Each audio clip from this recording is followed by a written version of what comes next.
আসসালামু আলাইকুম। আমি তাজ গার্ডেন অ্যান্ড ব্লগ থেকে আপনাদের জানাই অনেক স্বাগতম। আমি আপনাদের মাঝে আরেকটি নতুন ব্লগ নিয়ে হাজির হলাম। আপনারা দেখতে থাকুন এবং সাথে থাকুন। আর এই যে চলে আসলাম এখন ছাদে। আর এই যে দেখুন, এটা হচ্ছে মিষ্টি আলু, রাঙা আলু। রাঙা আলু গাছটা কত সুন্দর বড় হচ্ছে আস্তে আস্তে। আজকে আমি শেয়ার করব মাটি তৈরি। আমি কিভাবে মাটি তৈরি করব কিচেন ওয়েস্ট দিয়ে, সেটাই আপনাদের সামনে তুলে ধরব। যারা আমার ভিডিওটি দেখবেন অবশ্যই ফুল ওয়াচ করে দেখবেন, তাহলে বুঝতে পারবেন। স্কিপ করে দেখলে বুঝতে পারবেন না। ভালো লাগলে লাইক করবেন, কমেন্ট করে আপনার মতামতটা জানাবেন। আর বেশি ভালো লাগলে সাবস্ক্রাইব করে বন্ধু হয়ে যাবেন।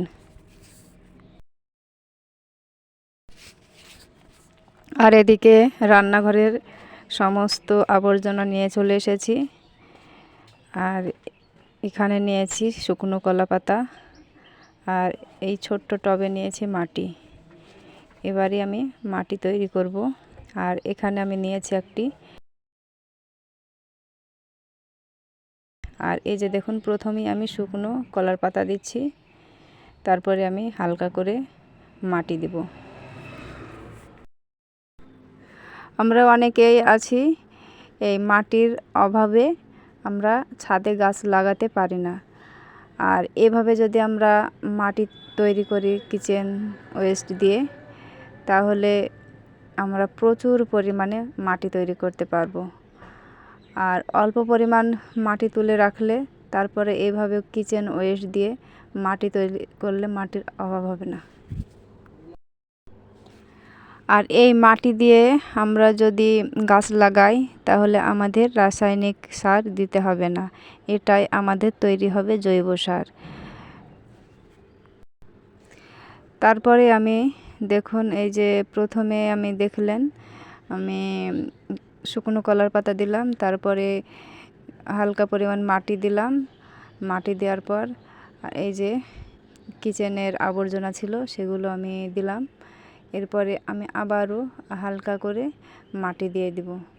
আর তার আগে আমি কিচেন ওয়েস্টটা আমি চারিদিকে বিছিয়ে নিলাম। আর এই যে দেখুন, আমি তারপরে মাটি দিয়ে দিচ্ছি।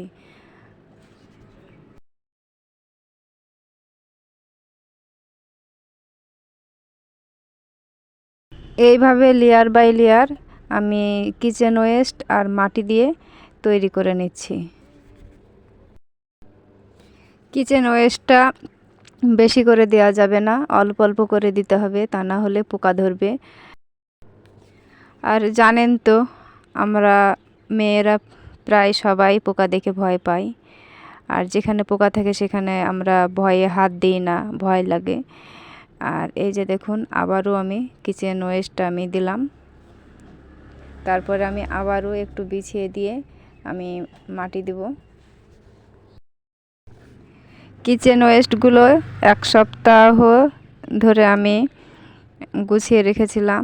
একটু মানে পচেও গেছে, হালকা হালকা পচে গেছে, কালো হয়ে গেছে। এবার শেষ লেয়ারে দেখুন আমি কিভাবে দিচ্ছি। প্রথমেই আমি কিচেন ওয়েস্টগুলো দিলাম, তারপরে আমি যে শুকনো কলা পাতা ছিল সেগুলো দিলাম, একটু বিছিয়ে দিচ্ছি। তারপরে এখানে আমি মাটি দিয়ে দেব। এইভাবে আপনারাও ছাদে গাছ লাগাবেন, এইভাবে মাটি তৈরি করবেন।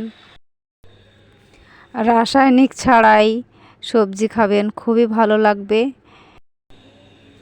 আর বাড়িতে একটি সবজি কিংবা ফলের বাগান থাকলে তার মজাটাই আলাদা, সময়ও কাটবে সেই বাগানের পেছনে। হয়তো যারা বসে আছেন তারা এইভাবেই সবজি বাগান, ফলের বাগান করতে পারেন। আর এই যে দেখুন, সব লাস্টে আমি মাটি দেওয়ার পর ডিম ভেঙে দিলাম, একটা ডিমের খোসা ছিল। আর ডিমের উপরে আমি আরও হালকা করে মাটি দেব, তারপরে আমি পানি দিয়ে দেব।